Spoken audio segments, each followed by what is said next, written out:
Greetings everyone. I am Manvit Mehta from Corporate Law Journal. Welcome you all to this channel. As you know, the purpose of this initiative is to explore corporate literacy and impart legal education in simple and lucid manner. Corporate Law Journal Judgment Series is a unique idea to keep everyone informed about landmark rulings in corporate and commercial law. Today, we are going to discuss a landmark judgment, Energy Watchdog versus Central Electricity Regulatory Commission and others, commonly known as the Energy Watchdog case, passed by the Supreme Court in 2017 on the matter of force majeure.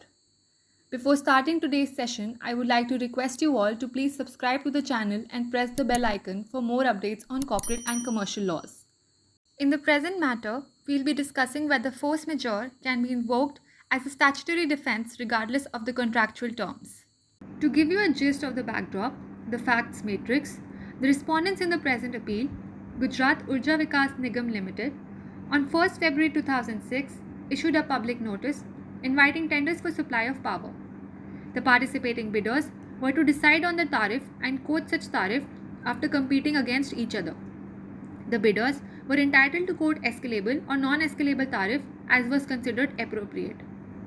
Similarly, Haryana Utilities also initiated a separate competitive bidding process for purchase of 2000 megawatt on a long-term basis on 25th May 2006. The participating bidders were also entitled to quote bids on the lines of public notice as taken out by the Gujarat Urja Vikas Nigam Limited.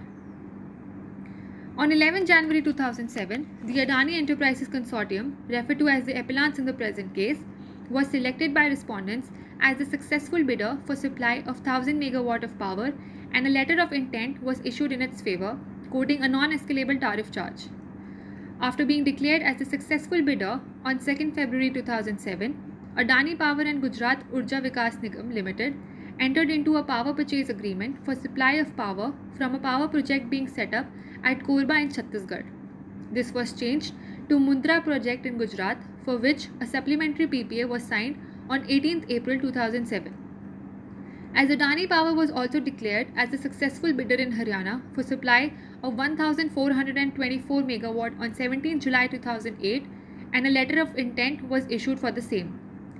Two separate PPAs were executed by Adani Power with two Haryana entities for supply of 712 megawatt of power to each of them from the Mundra power project. In and around 2010 and 2011, a change in law in Indonesia took place, which aligned the export price of coal from Indonesia to international market prices instead of the price that was prevalent for the last 40 years.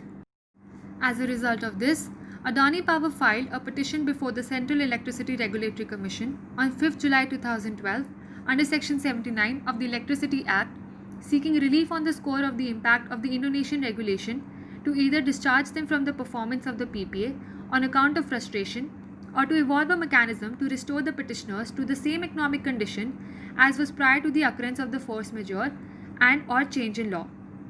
The Central Electricity Regulatory Commission did not accept the prayer of Adani, but in its order dated 2nd April 2013, held that the Central Electricity Regulatory Commission had the power to redress grievances of power producers considering larger public interest, and constituted a committee to look into the difficulties of power producers so as to find an acceptable solution. A committee was constituted in August 2013, and the committee recommended grant of compensatory tariff to Adani in its report. Consequent to the report, the Central Electricity Regulatory Commission proceeded to grant compensatory tariff as per order dated 21st February 2014. Appeals and cross appeals were filed. On 31st October 2014, the Appellate Tribunal rejected the prayer for condonation of delay, and consequently appeal was filed by Adani Power against the order before the Supreme Court. And in its order dated 31st March 2015, it held that the appellant is entitled to argue any proposition of law, be it force majeure or change in law, in support of the order dated 21st February 2014, quantifying the compensatory tariff. Finally, on 7th April 2016, the Appellate Tribunal passed the impugned judgment, and it held that generation and sale of power by Adani Power to Gujarat Urja Vikas Nigam Limited and Haryana Utilities was a composite scheme within the meaning of Section 79, Clause 1, Subclause B of the Act, and that, therefore, the Central Commission would have jurisdiction to proceed further in the matter. The Appellate Tribunal considered the Supreme Court order dated 31st March 2015 and ultimately concluded, having regard to the law on frustration contained in the Indian Contract Act 1872, that the relevant provisions of the PPA that force majeure was made out of the facts of these cases and reversed the Commission on this score. It also held that change in law provisions do not apply to foreign law, and therefore changes in Indonesian law did not come within the scope of the provisions. The Appellate Tribunal for Electricity on 6 December 2016 remanded the matter back to the Commission to determine the impact of force majeure so as to grant compensatory tariff to the power producers. The Commission, by its order dated 6 December 2016, has arrived at a certain determination to compensatory tariff to be granted on account of force majeure. Moving forward, let's discuss the issues raised and arguments advanced by both the parties in the present case. The Energy Watchdog case primarily revolves around two major issues arisen out of the petition filed by the appellants, with the relief to either discharge them from the performance of the PPA on account of frustration or to evolve a mechanism to restore the petitioners to the same economic condition as prior to the occurrence of the change in law. The first issue questions how far the doctrine of frustration can be stretched, and the second issue involves the interpretation of the term change in law in the power purchase agreement. The first issue involved in the case regarding the frustration of contract as contended by the appellants limits itself to the basic fundamental constituent to the contract. The appellants argued that the performance of the contract was hindered as a result of an astronomical rise in the prices of the Indonesian coal, and hence a force majeure event was bound to take place. The appellants stated that the fundamental basis of the contract was the fuel supply agreement that was to be entered into, and that the fuel supply agreement and imported coal were important elements of both the bid and the PPAs.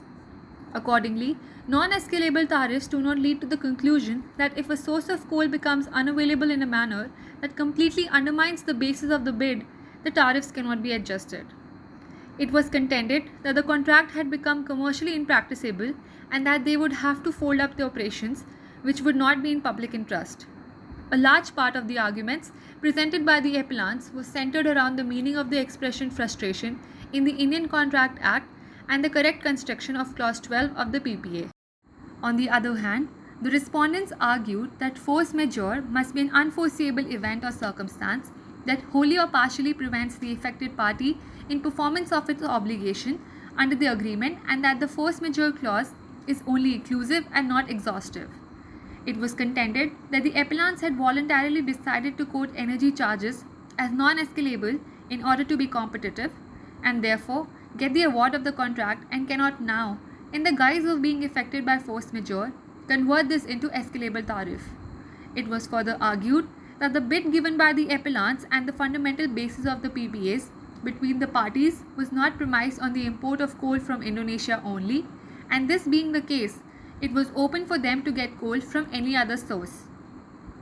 The court, in the judgment on this point, restricted the concept of force majeure to a narrow purview, and therefore held that mere escalations in the cost of the project due to some contingent event, being change in the price of Indonesian coal export, cannot be constituted as hindrance under Section 56 of the Indian Contract Act, and therefore any change in the price of Indonesian coal export does not in any way contrast with the fundamental principles of the contract so made. The very genesis that pops up is that the contracting parties always presume the existence of a certain quantity of risk involved in the execution of contract, and which cannot contribute the non-performance on the ground of impossibility, and hence the doctrine of frustration remains inapplicable to the present case. The second issue before the court was to decide whether the phrase change in law includes just change in law of the land or change in non-Indian laws as well. The appellants argued that the change in law clause is very wide, and since the PPA deals with imported coal, change in law would also cover foreign law, and that where the PPA had to restrict a particular clause to Indian law, it did so expressly. It was submitted that the guidelines published by the government dated January 19, 2005 make it clear that any change in law either abroad or in India would result in consequential rise in price of coal being given to the power generators. It was argued that change in law is not qualified and therefore would include foreign law as well. According to them, the power purchase agreement is subservient to the guidelines and can never negate the terms of the guidelines. It was also argued that if reliance is to be placed upon the fact that the commercial contract is to be interpreted in a manner which gives business efficacy to such contract, and that the subject matter of the PPA is imported coal, then the expression any law as mentioned in the PPA would also refer to laws governing coal that is imported from other countries. On the other hand, the respondents argue that there is no change in law and that change in law applies to Indian and not Indonesian law. Furthermore, that a change in the tariff policy in India will also not constitute a change in law. With respect to this, the court was of the opinion that if the change of law in Indonesia would have resulted in affecting coal procurement, then the prayer of the aggrieved could have been accepted. However, since the coal supplier prices weren't affected by change in Indonesian law, therefore, this contention was rejected. The court also held that the definite specifications of what this phrase means is very well defined in the PPA itself, and thus there is no scope left for any kind of broader interpretation by the court. It was also held that change in law provisions do not apply to foreign law, and therefore changes in Indonesian law did not come within the scope of the provisions. Now, let's discuss the findings of the court in the present case. With respect to the first issue, the court held that the appellants Adani Enterprises Consortium are entitled to argue force majeure and change in law in the view of determining the quantum of compensatory tariff. Furthermore, the apex court cited a very famous case of Satyavrata Ghose versus Mugniram Bangur and Company, wherein the court found that the contract itself, either impliedly or expressly, contains a term according to which performance would stand discharged under certain circumstances. The dissolution of the contract would take place under the terms of the contract itself, and such cases would be dealt with under Section 32 of the Act. If, however, frustration is to take place, divorce the contract, it will be governed by Section 56. Further, in the case of Alopi Prasad and Sons Limited versus Union of India, the court held that the Act does not enable a party to a contract to ignore the express covenants thereof and to claim payments of consideration for performance of the contract at rates different from the stipulated rates on a vague plea of equity. The apex court, after taking into consideration the above landmark pronouncements, held that the doctrine of frustration cannot apply to these cases as the fundamental basis of the PPAs remain unaltered. Nowhere do the PPAs state that coal is to be procured only from Indonesia at a particular price. In fact, it is clear on a reading of the PPA as a whole that the price payable for the supply of coal is entirely for the person who sets up the power plant to bear. The court also held that it is clear that an unexpected rise in the price of coal will not absolve the generating companies from performing their part of the contract for the very good reason that when they submitted their bids, this was a risk they knowingly took. Supreme Court emphasized that alternative modes of performance were available, albeit at a higher price. This does not lead to the contract as a whole being frustrated. The apex court, in its final submission, held that, as has been held in particular in the Satyavrata Ghose case, when a contract contains a force majeure clause, which on construction by the court is held attracted to the facts of the case, Section 56 can have no application. On this short ground, this alternative submission of force majeure stood disposed of. Coming to the second issue, the court held that the term electricity laws and clause 13, which defines change in law of the PPA, should be read together, and that does not involve changes in the Indonesian law, being foreign and not Indian law. Electricity laws, as has been seen from the definition, means the Electricity Act, rules and regulations made thereunder from time to time, and any other law pertaining to electricity. This being so, it is clear that the expression in force in India, in the definition of law, goes with all laws, and thereby interpreted the above clause to mean that change in law included only a change in the Indian laws.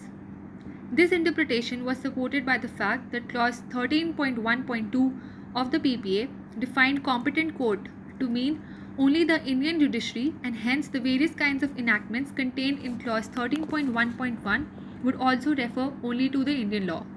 Thus, the change in Indonesian law did not clear the test either. The court held that the contract shall be strictly governed by the clauses of the PPA rather than by the discretion of the court.